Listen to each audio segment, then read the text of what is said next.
Olá, alunos! Aqui é a professora Caroline e nós vamos dar início à nossa primeira aula de linguagem de programação C, onde veremos alguns conceitos básicos desta linguagem.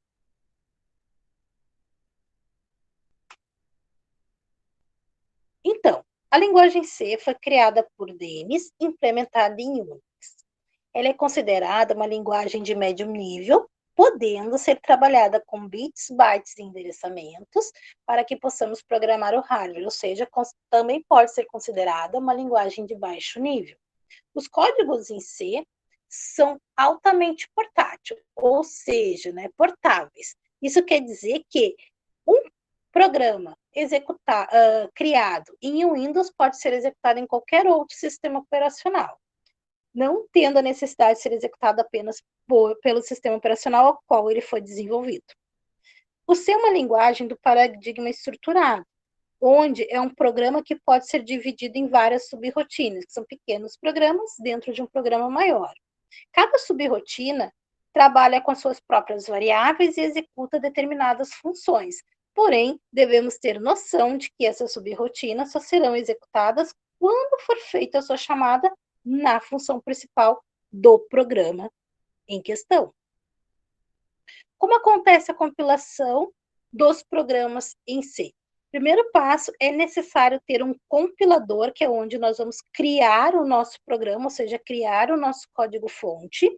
A partir desse código-fonte, nós compilamos o mesmo para gerar um código-objeto, ou seja, aquele código-fonte que nós criamos e que nós podemos interpretar e entender, o computador não entende. Então, ao compilar esse código-fonte, gera-se um código-objeto, no qual o computador consegue interpretar e executar. Então, após o código-objeto gerado, pode-se executar este programa, né?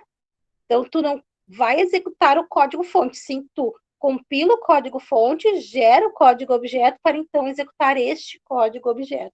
E por isso que apenas o executável pode ser colocado de máquina em máquina para sua execução. Não é obrigatório o código-fonte junto a ele. O que é a implementação de um programa? A implementação de um programa nada mais é do que a tradução de um algoritmo para a linguagem de programação a qual se deseja programar. Então, sempre tem-se o algoritmo que deverá ser implementado, ou seja, traduzido para uma linguagem de programação, que é o que nós vamos fazer aqui na nossa aula. A estrutura de um programa em si. Nós devemos sempre levar em consideração que, diferente lá dos algoritmos, a linguagem de programação C, a primeira coisa que nós devemos fazer é a importação de bibliotecas, que se dá a partir do sustenido include e após, então, o nome das bibliotecas. No exemplo que vocês têm da estrutura, vocês têm ali a importação da biblioteca padrão de input e output, ou seja, de entrada e saída de dados. É a biblioteca que eu vou utilizar, que contém, todas as funções e procedimentos para que eu possa utilizar os comandos que fazem a interação homem-máquina, entrada e saída de dados. Ou seja, é ela que tem ali a função referente ao printf para saída de dados, que tem ali a função referente ao scanf para entrada de dados, e assim sucessivamente, ela que me auxilia para fazer esse input e output, essa entrada e saída de dados. Após, vocês conseguem visualizar a função principal, que é a função main. A função main, ela delimita o bloco de comandos dela por chaves, tá? E todas as instruções que ali estão entre chaves deverão ser executadas para solucionar um determinado problema que vai ser solucionado e executado por um computador. Então, lembrem-se sempre, função main abre e fecha parênteses e abre e fecha chaves para delimitar o corpo da função principal. Além dessa função principal main, nós vamos criar N funções que só serão executadas a partir da chamada nesta função principal. Como se dá a análise e a solução de problemas na linguagem de programação C? Primeiramente, devemos especificar claramente qual é o nosso problema. O que deve ser resolvido para solucionar o problema? Verificado e encontrado essa questão, passamos para o próximo passo. Quais os dados e tipos de dados o meu programa deve receber? Ou seja, quais são as informações que devem vir do mundo externo para que eu possa armazenar em memória para ser utilizado posteriormente. Achadas essas entradas de dados, eu vou verificar qual a saída e o tipo de dados que o meu programa deve enviar, ou seja, qual é as respostas que o meu programa deve dar ao final que soluciona aquele problema proposto. Quem são as minhas saídas de dados? Achadas as entradas e as saídas de dados, eu vou analisar os dados de entrada e as saídas e vou descobrir uma solução. Ou seja, vou criar um algoritmo para a resolução do problema. Após criar este algoritmo, eu vou transformar o que deve ser resolvido para a linguagem de programação, né? Escrever essa solução na linguagem de programação e, por último, testar, ou seja, compilar e executar o meu programa. Então, nós passamos por vários passos, pessoal. Primeiro, ler atentamente o enunciado do problema proposto, porque é dele que nós vamos retirar todas as informações necessárias para a solução do mesmo, retirada enunciada a relação das nossas entradas de dados, após retirada enunciada a relação das nossas saídas de dados, depois verificar quais são as transformações que eu faço nos dados iniciais para chegar às saídas especificadas, para então solucionar o meu problema proposto. Por último, vamos construir o algoritmo, ou seja, vamos construir o nosso programa, o nosso código-fonte para testar o mesmo. Ou seja, pessoal, nós temos os 3 passos do processamento eletrônico de dados, ou seja, eu verifico o que o meu computador recebe, quais são os conjuntos de dados que ele deve receber do mundo externo, eu processo esses dados e, por último, eu forneço esses resultados. Tá? Eu sempre nessa ordem para solucionar os nossos problemas e implementar na linguagem de programação. Agora nós entramos no que é uma sintaxe e uma semântica. Toda e qualquer linguagem de programação possui uma sintaxe, ou seja, a gramática que eu utilizo dos comandos que serão utilizados nesta linguagem. E a semântica, pessoal, é a lógica utilizada pelos programadores para solucionar os problemas e, então, construir esses programas que deverão solucionar os problemas propostos. Então, eu sempre coloco 2 exemplos bem simples, né? Um exemplo de erro sintático e um exemplo de erro semântico para a gente poder entender. Então, eu coloquei ali um erro sintático. Maria carrega a cadeira. Erro sintático na gramática, né, pessoal? Carrega com R, não, carrega com 2 R's. Então, a minha palavra gramaticalmente está errada. É carrega com 2 R's. E um erro semântico, Maria matou a cadeira. Não tem sentido, não tem lógica tu matar um objeto, ou seja, um erro semântico, um erro do programador. Então, o que a gente tem que se preocupar a princípio? A princípio, o erro sintático, o compilador acusa para nós, porque só vai gerar o código objeto quando ele não encontrar nenhum erro sintático. Agora, o erro semântico é o mais difícil de se encontrar, porque é o erro da lógica e a ferramenta não nos acusa esse erro. E nós só vamos descobrir esse erro na hora da execução, na hora da utilização do nosso programa. Certo? Então, eu tenho que sempre lembrar, sempre que a professora falar em sintaxe, eu estou dizendo, ou você faz da forma que está descrita, ou você está fazendo errado. Então, sempre pense assim, ou eu faço da forma descrita, ou eu estou errado. E aí a ferramenta serve para me acusar esse erro sintático. Já o erro semântico é a minha lógica, né? Então, vai ter que ser eu consertando o que eu fiz de errado. Dentro do uso da informação, pessoal, a gente sabe que todo o trabalho realizado por um computador, ele é baseado na manipulação de informações contidas na memória daquele computador. Essas informações elas podem ser classificadas em 2 tipos. Elas são as instruções e os dados. As instruções são aquelas que vão indicar ao computador uma ação elementar que ele deve executar, né? E essas instruções, elas trabalham diretamente com meus dados, e elas que dizem como os meus dados devem ser tratados. E os dados nada mais é do que uma porção da informação que deve ser processada pelas minhas instruções. Então, sempre que eu pensar em informações, eu penso que eu posso classificar em duas. São instruções e dados. Instruções é o que vou indicar ao computador a ação elementar que ele vai executar e como os dados deverão ser tratados. E os dados são aquelas pequenas porções de informações que serão processadas pelas minhas instruções. Tipos de dados que nós podemos utilizar, né? Nós temos dois tipos de dados, constantes e variáveis. As constantes são todas aquelas informações que não sofrem alterações no decorrer do tempo, durante a execução do nosso programa. Então, aqueles valores estáticos não sofrem alterações. Exemplo, número de π, né? É um valor que não sofre alteração. Variáveis são todas aquelas informações que poderão ou não vir a sofrer transformações durante a execução do nosso programa, né? Temperatura, saldo bancário, idade de uma pessoa, dia, mês, ano, então podem sofrer alterações. Dentro de expressões, a gente tem que lembrar qual é o conceito de expressão. Nada mais é do que uma combinação de variáveis, constantes e operadores que se relacionam, né, e que formam essa expressão. Então, é um conjunto de variáveis e constantes que se relacionam a partir de operadores aritméticos, lógicos e relacionais, e uma vez verificados, nos retornam o valor. E dentro delas, nós temos expressões aritméticas e expressões lógicas. As expressões aritméticas são todas aquelas que, uma vez verificadas, nos retornam um valor numérico, seja ele inteiro, seja ele real, né? E utiliza os operadores aritméticos, e são variáveis numéricas. As expressões lógicas são todas aquelas que, uma vez verificadas, nos retorna um valor lógico, seja ele verdadeiro ou falso, 0 ou 1. Ou seja, trabalha com nossos operadores relacionais e também podem trabalhar com nossos operadores lógicos, que nós vamos conhecer posteriormente.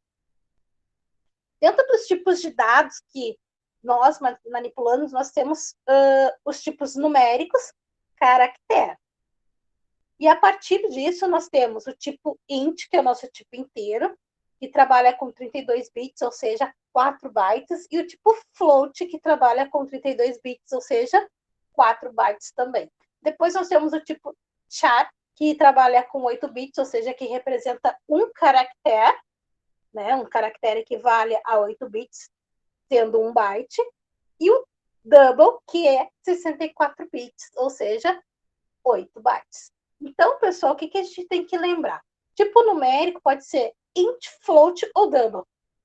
O int é o tipo primitivo inteiro, aqueles que não trabalham com casas decimais. Ou seja, o que é um tipo inteiro? A idade de uma pessoa, a quantidade de produtos que eu estou comprando numa loja, o número de objetos que eu tenho dentro de uma gaveta, né? O que é o tipo float? Todos aqueles que trabalham com casas decimais, ou seja, unidades de medida, valores monetários, né? Tá, mas e qual é a diferença do float para o double? A diferença do float para o double é a quantidade de bytes que ele vai ocupar. Ou seja, o float trabalha com 32 bits, 4 bytes, e o double trabalha com 64 bits, 8 bytes. Mas qual é a diferença entre um e outro? Ambos são o tipo real, só que o float trabalha com até 6 casas decimais após a vírgula, e o double trabalha com mais casas decimais após a vírgula. Essa é a diferença entre um e outro. Então, a gente sempre utiliza o float, porque a gente nunca precisa de tanta precisão nos cálculos dos nossos programas, tá, pessoal? O char é o caractere, né? São letras de A a Z maiúsculo, de A a Z minúsculo, dígitos numéricos de 0 a 9, que não são utilizados para fins matemáticos. Dentro das nossas variáveis, né, o que é uma variável? Quando eu declaro uma variável, o que eu estou fazendo? Na verdade, eu estou declarando uma variável, eu estou reservando um espaço em memória, onde a informação ficará alocada para ser utilizada posteriormente. Então, sempre que eu declaro uma variável, então, declarei a variável, automaticamente o que eu fiz? Eu reservei um espaço em memória para armazenar o dado propriamente dito para ser utilizado posteriormente a partir das minhas instruções. Então, é isso que eu fiz. A variável, então, ela representa um espaço em memória onde a informação está alocada. Sempre que eu quiser manipular aquela informação, aquele dado, eu manipulo a partir da variável declarada que recebeu aquela informação. O conteúdo de uma variável ele pode ser modificado ao longo do tempo, né? Uma variável armazena um valor por vez. Então, se eu atribuir um valor a uma variável, ela representa aquele valor. Posteriormente, atribui um valor a essa mesma variável, ela altera o valor anterior pelo novo valor, e o antigo já não existe mais. Elas armazenam valores de um só tipo, ou seja, uma variável inteira se armazena os valores do tipo inteiro, do tipo int, uma variável do tipo real se armazena valores do tipo float, do tipo real, né? Sempre que eu for atribuir um valor a uma variável inteira, ele tem que ser do tipo inteiro. Sempre que eu for atribuir um valor a uma variável float, ela tem que ser do tipo float, mas também tenho que lembrar que o float pode receber variáveis do tipo int, porém na hora da armazenagem ele armazena como real, né? Elas devem sempre ser declaradas antes de serem utilizadas. Não posso esquecer da declaração dessa variável. O valor inicial é sempre previsível, né? Sempre depende da posição de memória em que eu estou alocando ela. Ou seja, então eu nunca sei o que tem naquela posição de memória a qual eu reservei para uma variável previamente declarada, né? Tenho sempre que lembrar disso. E como é que a gente faz para declarar uma variável? Então, agora eu já tenho aqui a sintaxe para declaração de variáveis, ou seja, quando eu declaro uma variável, eu sempre digo qual é o tipo dessa variável e qual é o nome que eu estou dando para identificar essa variável dentro do meu programa, qual a identificação dela. Alguns exemplos ali, ó. Eu tenho a variável reta, curva, A e B. São 4 variáveis distintas do tipo int, do tipo inteiro. Depois eu tenho lá, ó, nome, turma, do tipo char, caractere. Reta recebe 10, curva recebe 5, ou seja, eu declaro as duas variáveis do tipo int e já inicializo elas com o valor 10 e o valor 5. E também tenho ali a letra igual a z, ou seja, letra recebe z. E do tipo char.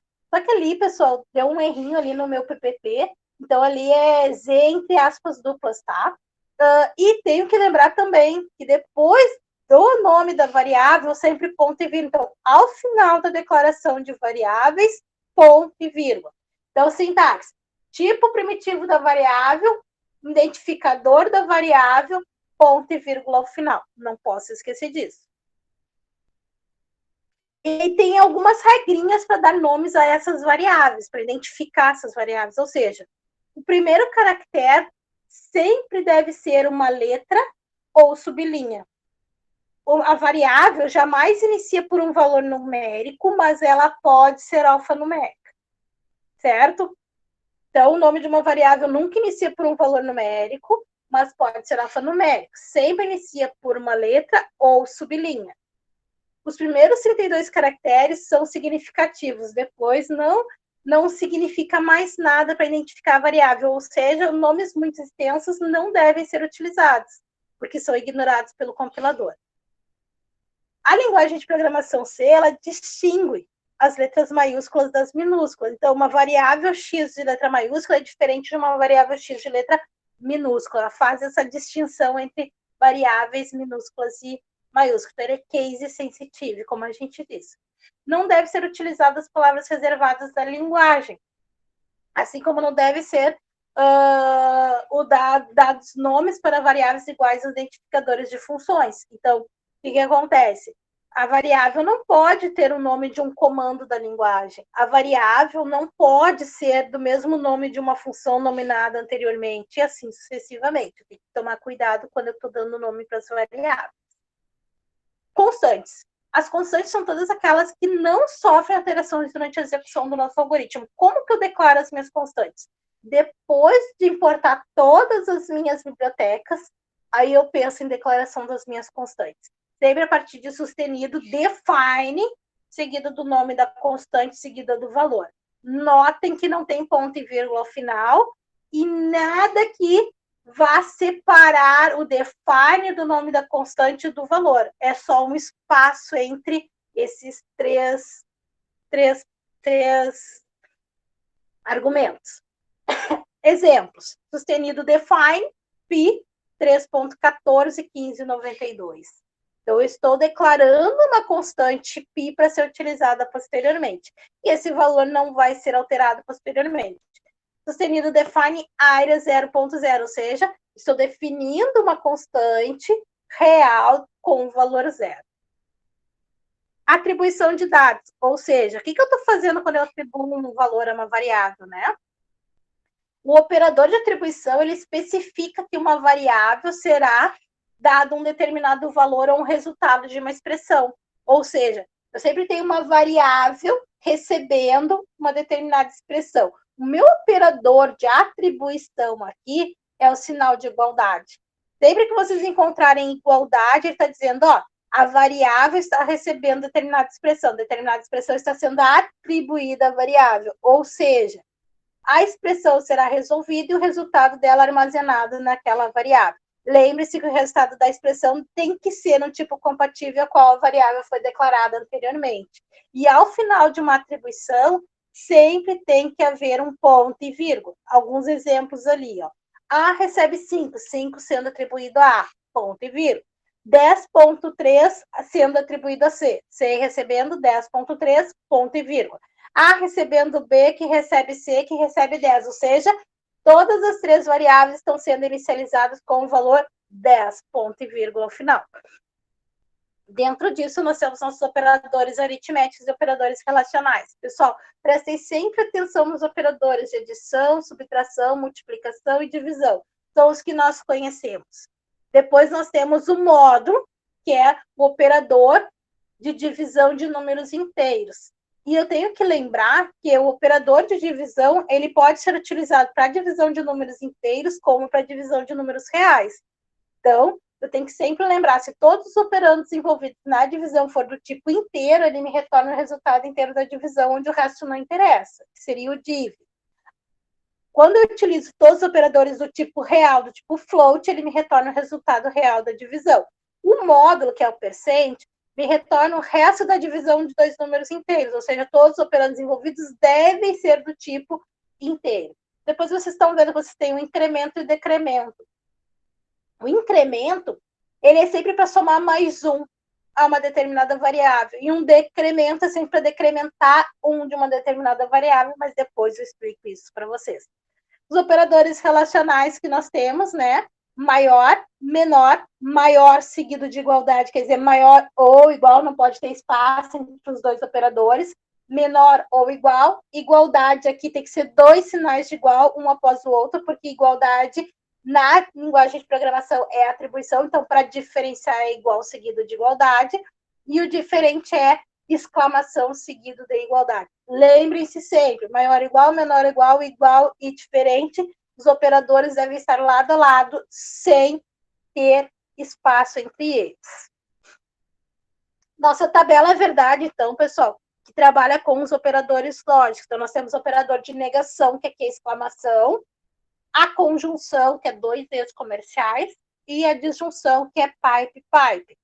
Então, eu tenho que lembrar que eu vou utilizar esses operadores lógicos quando eu for testar duas ou mais condições.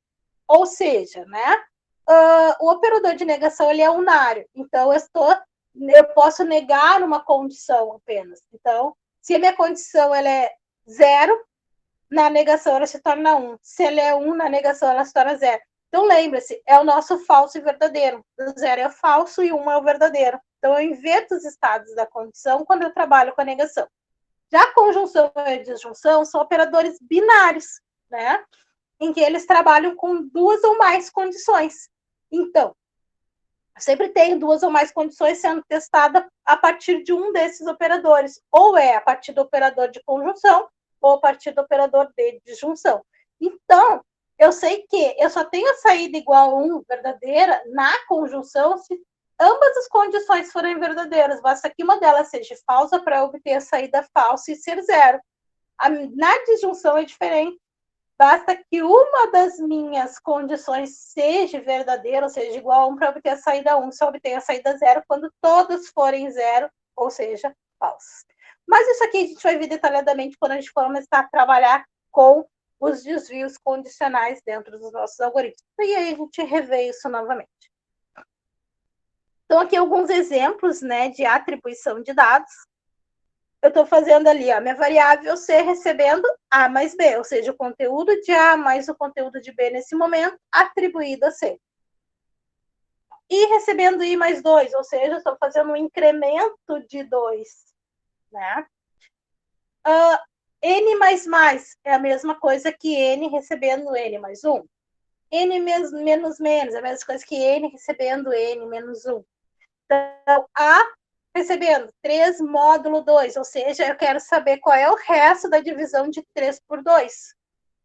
Né? Então, eu divido 3 por 2 e o que sobrar dessa divisão vai ser armazenado em A, no caso, vai ser 1.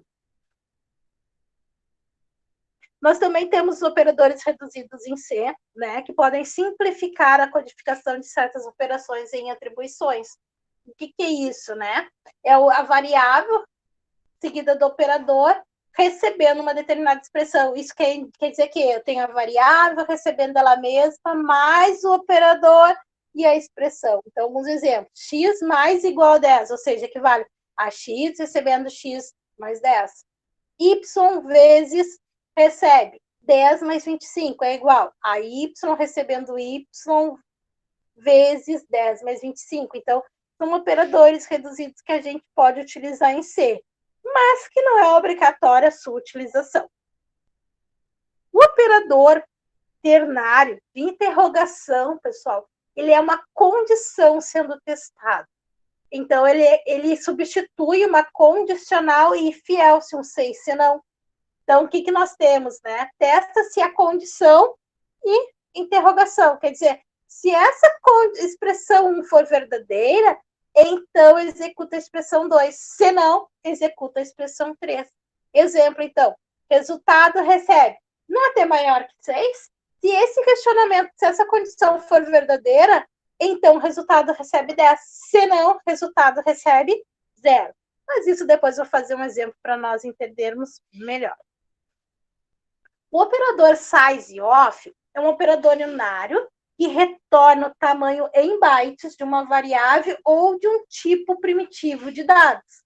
Então, alguns exemplos ali, ó. Eu tenho int A, char B. Então, eu tenho lá, sizeOf float. Eu estou perguntando, qual é o tamanho em bytes de uma variável do tipo float? Ele retorna o valor 4, ou seja, 4 bytes para trabalhar com o valor do tipo float. A recebe size of B, ou seja, eu pergunto, quantos bytes eu preciso para manipular a variável B? E ele me retorna 1, porque o B é um tipo caractere, que equivale a 8 bits, ou seja, eu preciso de 1 byte para manipular essa variável B. E um cache, pessoal? Cache depois a gente vai ver que nós vamos utilizar para forçar, então, uma expressão a ser de um determinado tipo, a qual ela não é. Então, o tipo é qualquer tipo de dado válido em C. Então, eu sempre coloco ali o cache, tipo entre parênteses e a expressão. Exemplo, eu tenho 2 números inteiros que eu quero dividir. Se esses 2 números são inteiros, ele me retorna o resultado inteiro da divisão dos 2 números inteiros. Mas não, eu quero, por exemplo, dividir 5 por 2 e eu quero o resultado real dessa divisão. Só que 5 e 2 são do tipo inteiro. Ele vai me retornar 2. Mas para ele me retornar 2,5, eu tenho que dizer entre colchetes, ó, float 5 dividido por 2. E aí ele me retorna os 2,5. Caso contrário, ele me retorna o resultado inteiro dessa divisão. Mas depois eu vou fazer um exemplo para vocês sobre isso também. Então, bem importante, assim, para nós finalizarmos essa aula de hoje, eu tenho ali esse slide que eu acho super importante, que é sobre parênteses e espaçamentos. Eu sempre digo, visando tornar as expressões e o programa mais legível, podemos acrescentar espaçamentos e tabulações no código-fonte. Assim como parênteses adicionais facilita a compreensão de uma expressão e dá mais controle ao programador referente às precedências de operações. Ou seja, pessoal, por que é de suma importância utilizar, então, as indentações, os parênteses, os espaçamentos? Para que eu possa visualizar melhor o meu código-fonte e ver o que está dentro do quê, o que está fechando o quê, o que está dentro de um determinado bloco de comandos, o que não está. Então, sempre vamos usar esses parênteses, esses espaçamentos para priorizar operações e também as indentações para que nós possamos ver que está dentro de qual comando, tudo bonitinho. Então, não tem mais aquela de vocês criarem um programa tudo na mesma coluna, né? Que a gente não consegue visualizar direito. Então, nós vamos começar a utilizar essas indentações. Então, pessoal, por hoje, para essa aula, eu acho que é o suficiente. Nós tivemos bastante conceitos aí. E aí, vamos dar continuidade na próxima aula. Tenham uma ótima aula.